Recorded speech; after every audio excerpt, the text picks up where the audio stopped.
তার এবং তার পার্টনারের মধ্যে চূড়ান্ত অবনিমনা হচ্ছে। আর মজার কথা কি হচ্ছে, তাদের মধ্যে যে অশান্তির প্যাটার্নটা না, সেটাও মেয়েটির বাবা মার মধ্যে যে অশান্তি ও দেখেছিল, সেই অশান্তির প্যাটার্নেরই মতো। সে তার পার্টনারকে বিশ্বাস করতে পারছে না।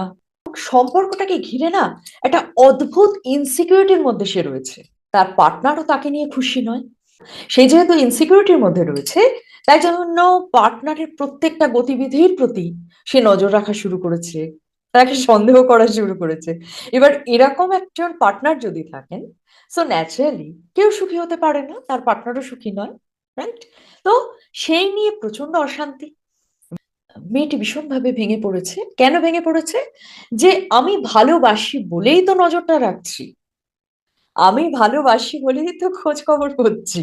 সে কিন্তু এটা বুঝছে না, তার এই যে ভালোবাসাটা, তার তার পার্টনারের সমস্ত কিছুকে মনিটর করা, একটা যেন মনে হচ্ছে পার্টনারের দম বন্ধ হয়ে আসছে। সে কোনো স্পেসই পাচ্ছে না, কোনো ফ্রিডম পাচ্ছে না। তো এরকম মানে সম্পর্কটা না, তার যে পার্টনার, সেও নিজেকে বোঝাতে পারছে না, এও বোঝাতে পারছে না। জটিল পরিস্থিতি তৈরি হয়েছে এবং সম্পর্কটা প্রায় ভেঙে যায়।